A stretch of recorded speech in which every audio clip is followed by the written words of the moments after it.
तो दोस्तों, आज हम देखने वाले हैं एक हॉरर मूवी को जिसका नाम है परी। और मैं दावे से कह सकती हूँ कि इसे देखते वक्त आप बिल्कुल भी बोर नहीं होने वाले। तो चलिए, ज़्यादा देरी न करते हुए हम बढ़ते हैं सीधे मूवी की तरफ। मूवी के स्टार्टिंग सीन में हम अर्नब को देखते हैं जो अपने फैमिली संग शादी के लिए एक लड़की को देखने एक गांव आया होता है। और उस लड़की का नाम होता है पियाली। पर पियाली उसे बताती है कि इससे पहले मेरा एक बॉयफ्रेंड था जो डॉक्टर था, पर अर्नब को उसके पास से कुछ प्रॉब्लम नहीं होता। उसके बाद अर्नब अपने फैमिली संग अपने घर गाड़ी से निकलता है और रास्ते में वो पेरेंट्स को बताता है कि मुझे पियाली पसंद आ गई है। तभी उनके गाड़ी के सामने एक काले कपड़े पहने एक बूढ़ी औरत आ जाती है और उनके गाड़ी का धक्का लगने की वजह से वो मर जाती है। और जब पुलिस इस एक्सीडेंट की पूछताछ करते हैं तब अर्नब के घर वाले झूठ बोलते हैं। वो बताते हैं कि उस औरत ने हमारी गाड़ी के सामने आके खुद की मर्जी से सुसाइड कर ली। उस औरत के बारे में जब पुलिस गांव वाले लोगों से पूछताछ करते हैं तब गांव वाले बताते हैं कि वो औरत जंगल में रहती थी और उसको सब कुत्तों वाली औरत बोलते थे क्योंकि वो गांव के सब कुत्तों को जंगल में लेकर जाती थी। पुलिस उसकी इंक्वायरी करते करते उसके जंगल के घर में जाते हैं तो वहाँ उनको एक यंग लड़की दिखती है जिसको जंजीर में बेरहमी से बांध के रखा था। उसका नाम होता है रुखसाना, जो रोल अनुष्का शर्मा ने प्ले किया है। और जो औरत मरी थी और रुखसाना की माँ होती है। तब पुलिस उसे बताते हैं कि तुम्हारी माँ अब इस दुनिया में नहीं रही, पर इस बात से उसे कोई फर्क नहीं पड़ता। पुलिस उसे कहती है कि तुम्हें कुछ फॉर्मेलिटीज पूरी करने के लिए शहर आना पड़ेगा। तब रुखसाना अर्नब के साथ शहर आ जाती है। अगला सीन हम मुर्दा घर का देखते हैं जहाँ साहू नाम का एक आदमी उस औरत के बॉडी की जांच कर रहा है। तभी उसे उस औरत के हाथ पर एक निशान दिखता है और वो डर जाता है। और तभी वो एक आदमी को कॉल करता है जिसका नाम होता है कासिम अली, जो बांग्लादेश में रहते थे। उनको बताता है कि मैंने एक औरत के हाथ पे औलाद चक्र का निशान देखा है। उसकी ये बात सुनकर कासिम अली शॉक हो जाते हैं। तब हमें फ्लैशबैक में कासिम अली के पास के कुछ सीन दिखाए जाते हैं जहां कासिम अली ने एक कयामत आंदोलन किया था। वहां वो उन सभी औरतों के नवजात शिशु को मारते थे जिनके हाथ पर औलाद चक्र का निशान था। तभी एक औरत कासिम अली के आंख में अगरबत्ती घुसाती है और अपनी बच्ची के साथ वहां से भाग जाती है। और शायद यही वो औरत है जो अब मर गई है और उसी का पता कासिम अली को अब लगा था। और उसकी बेटी रुखसाना भी अब बड़ी हो गई थी। और कासिम अली औलाद चक्र वाले बच्चों को क्यों मारते थे, इसका जवाब आपको बाद में जरूर मिलेगा। अब हम प्रेजेंट टाइम का सीन देखते हैं जहां पुलिस रुखसाना को उसकी माँ की बॉडी के पास ले जाते हैं। पर रुखसाना को वहां जल रही अगरबत्तियों से बहुत प्रॉब्लम हो रही थी। वो बोलती है कि मुझे अगरबत्तियों से डर लगता है। तभी हम देखते हैं कि साहू भी रुखसाना पर कड़ी नजर रख रहा था।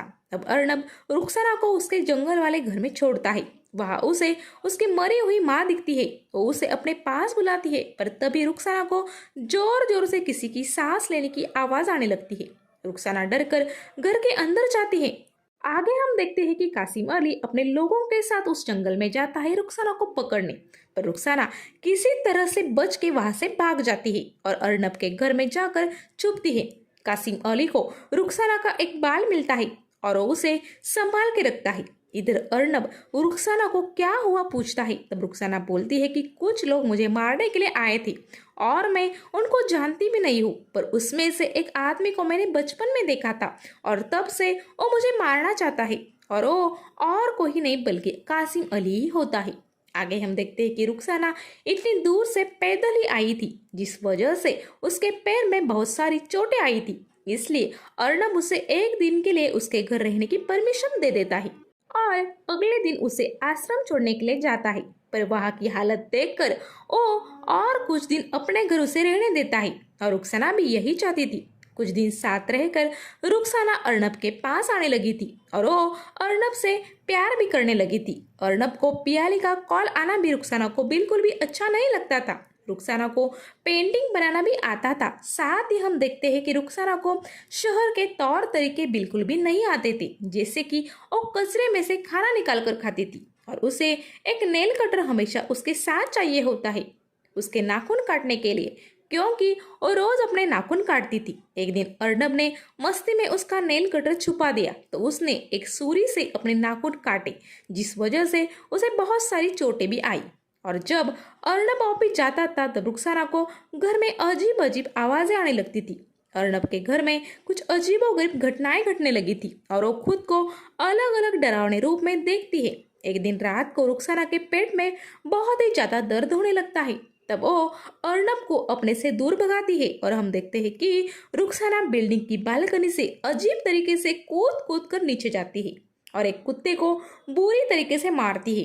ये देखकर हमें साफ साफ पता चलता है कि रुखसाना इंसान नहीं बल्कि कोई अजीब ही प्राणी है जो कि बहुत ज्यादा ताकतवर है। दूसरे सीन में हम कासिम अली को देखते हैं जो एक औरत के पास जाता है। उसके जाने पर उसका रूप बदल जाता है और वो भयानक दिखने लगती है। उसे कासिम अली ने जंजीर से बांध के रखा था। कासिम अली उसे रुखसाना का बाल देता है और उसका पता पूछता है। तब वो औरत उस बाल को सूंघते हुए बताती है कि बाहर आई है उसमें और वो अपना बदला लेकर ही रहेगी और वो कासिम अली को अर्नब के घर का पता बताती है। अगले दिन कासिम अली साहू को लेकर अर्नब के सोसाइटी में जाते हैं और अर्नब को बताते हैं कि तुम्हारे घर में जो लड़की है वो इंसान नहीं बल्कि इफरत की बेटी है और तुम्हारे साथ संबंध बना के बच्चा पैदा करेगी और अपनी प्रजाति को बढ़ाएगी। पर अर्नब इस बात पर विश्वास नहीं करता और उसकी और साहू में झगड़ा हो जाता है, जिस वजह से अर्नब को चोट आती है और खून भी निकलता है और वो वैसी ही हालत में घर जाता है और रुखसाना को सब हकीकत बताता है। तब उसी रात अर्नब के सो जाने पर रुखसाना उस मुर्दा घर में जाकर साहू को एक जंगली जानवर जैसा बन के मार डालती है और सुबह होने से पहले अर्नब के पास प्यार से आकर बैठती है। उस दिन अर्नब की होने वाली वाइफ पियाली उसके घर आती है और रुखसाना को वहां देखकर उस पर गुस्सा होकर वहां से चली जाती है। इस बात से अर्नब टेंशन में आ जाता है और रुखसाना को वहां से चले जाने के लिए बोलता है। तब रुखसाना गुस्सा होकर अर्नब को पकड़कर हवा में उठा लेती है। इस घटना से अर्नब बहुत ही ज्यादा डर जाता है और रुखसाना उस हरकत के लिए उससे बार बार माफी मांगती है। तब अर्नब घर से बाहर जाता है और कासिम अली पे रिसर्च करने लगता है और रिसर्च करने पर वो शॉक हो जाता है क्योंकि रुखसाना सच में इफरत की ही बेटी थी। ये बात है 1990 की। बांग्लादेश डिस्ट्रिक्ट में कुछ लोग यंग लड़कियों को अगवा करके उनपे काला जादू करते थे। उनका लीडर इफरत उन लड़कियों को प्रेग्नेंट करता था ताकि उसकी ज्यादा से ज्यादा औलाद इस दुनिया में आए। उसकी जनजाति को बढ़ाना यही उसका एक मकसद था और जो औरत उसके साथ संबंध बनाती उनके हाथ पे वो एक निशान बनाता था जिसका नाम था औलाद चक्र। इस सिलसिला काफी हद तक बढ़ गया था, इसलिए कुछ लोगों ने इसके खिलाफ आंदोलन किया था। उस आंदोलन का नाम था कयामत और ये वही आंदोलन है जो कासिम अली इन लोगों के साथ किया था। कासिम अली ढाका यूनिवर्सिटी में एक प्रोफेसर थे और वो इफरत की जनजाति को जड़ से खत्म करना चाहते थे। इसलिए इस आंदोलन के लोग औलाद चक्र वाली औरतों के बच्चों को जन्म के वक्त पर ही मार देते थे। पर इसमें से एक औरत बच के निकल गई थी जो रुखसाना की माँ थी और उसकी बेटी रुखसाना थी और उसने ही कासिम अली के आँख में अगरबत्ती घुसाकर डैमेज किया था। ये होने वाले इफरत के बच्चे इंसानों जैसे दिखते थे मगर इनमें काफी ज्यादा शैतानी ताकत थी और उनके नाखून भी बहुत ही जल्दी बढ़ जाते थे।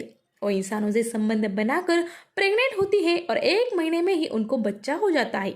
इन लोगों को नाभि नहीं होती है और उनके शरीर में बहुत ही ज्यादा जहर भी होता है। इसलिए अगर हर महीने ये लोग शिकार करके अपने अंदर का जहर निकालते हैं और उन्होंने ऐसा नहीं किया तो वो अपने ही जहर से मर जाते हैं। इसलिए रुखसाना को अर्नब के घर में पेट दर्द होने लगने पर उसने सुसाइड के कुत्ते को मार डाला था जिससे उसकी जान बच गई थी। अब अर्नब को सब सच्चाई पता चलती है और वो बहुत ज्यादा दुखी होकर घर जाता है। तब वह रुखसाना उससे बार बार माफी मांगती है और उसे बताती है कि मेरे पेट में तुम्हारा बच्चा है। ये सुनकर अर्नब शॉक हो जाता है और रुखसाना को जंजीर से बांध देता है और कासिम अली को बुला लेता है। कासिम अली आकर रुखसाना को बहुत मारते हैं और रुखसाना चिल्लाकर अर्नब से हेल्प मांगती है पर अर्नब उसकी कुछ भी नहीं सुनता और उसे मरने के लिए छोड़कर अपने पेरेंट्स के घर निकल जाता है। वहां जाकर और डिप्रेस होता है और अपने रूम से बाहर ही नहीं निकल। उसके पेरेंट्स को लगता है कि पियाली की वजह से वो ऐसी हरकत कर रहा है। वो 3 हफ्ते तक घर से बाहर ही नहीं निकलता है। एक दिन पियाली उसे मिलने के लिए आती है और ये सब नाटक उसे बंद करने के लिए बोलती है। तब अर्नब उसे रुखसाना के बारे में सब हकीकत बताता है और खुद को कोसने लगता है। वो बोलता है कि रुखसाना से बड़ा जानवर तो वो खुद है, क्योंकि रुखसाना उससे प्यार करती थी और उसके पेट में उसका बच्चा होने पर भी मैंने उसे मरने के लिए छोड़ दिया। पियाली भी सिचुएशन को समझ जाती है और रुखसाना को बचाने के लिए अर्नब को जाने बोलती है और अर्नब तुरंत वहां जाता है, पर वहां का नजारा देखकर वो चौंक जाता है, क्योंकि रुखसाना वहां से भाग गई थी और उस पर नजर रखने वाले लोगों को भी उसने फांसी देकर मार डाला था। उसके बाद वो कासिम अली के घर जाती है और उसे भी वो गला काट के मार देती है, पर मरने से पहले कासिम अली ने रुखसाना पर कुछ जादुई मंत्रों का प्रयोग किया था, पर उन मंत्रों का उस पर कुछ भी इफेक्ट नहीं हुआ था, क्योंकि उसने कान में हेडफोन लगा रखे थे। इसके बाद रुखसाना पियाली को मारने उसके घर जाती है। वहां उन दोनों में कुछ अनबन हो जाती है और उसी वक्त रुखसाना के पेट में मार लगती है और उसकी डिलीवरी का समय हो जाता है। तब पियाली उसे मारने के बदले उसकी डिलीवरी करने में हेल्प करती है और उस बच्चे को नाभि होती है। इसका मतलब वो इंसानी बच्चा होता है। रुखसाना उस बच्चे को वही छोड़ के चली जाती है। अर्नब पियाली के घर आकर देखता है, पर रुखसाना वहां नहीं थी। अब अर्नब उसे खोजते हुए उसके जंगल वाले घर में जाता है और वहां जाकर रुखसाना से उसकी गलती की माफी मांगता है। तब रुखसाना बोलती है कि उसका बच्चा इफरत नहीं है और ऐसा शायद रुखसाना का अर्नब के लिए प्यार की वजह से हुआ था। उस समय रुखसाना का जहर निकालने का वक्त आ गया था, पर वो अर्नब को कुछ भी नहीं करती और जहर शरीर के अंदर ही रहने की वजह से रुखसाना की मौत हो जाती है और इसी सीन पर इस मूवी का दी एंड हो जाता है। तो दोस्तों, इस मूवी में हमें ये दिखाने का प्रयास किया है कि हम सबके अंदर अच्छाइयाँ और बुराइयाँ होती है, पर किसी का दिल अच्छा हो तो अच्छा प्राणी ही माना जाएगा, फिर चाहे वो इफरत की बेटी ही क्यों ना हो। और प्यार एक ऐसी चीज है जो शैतान को भी अच्छा बनने पर मजबूर कर देती है। तो चलिए इसी नोट पर मैं आपसे लेती हूँ विदा। Good bye.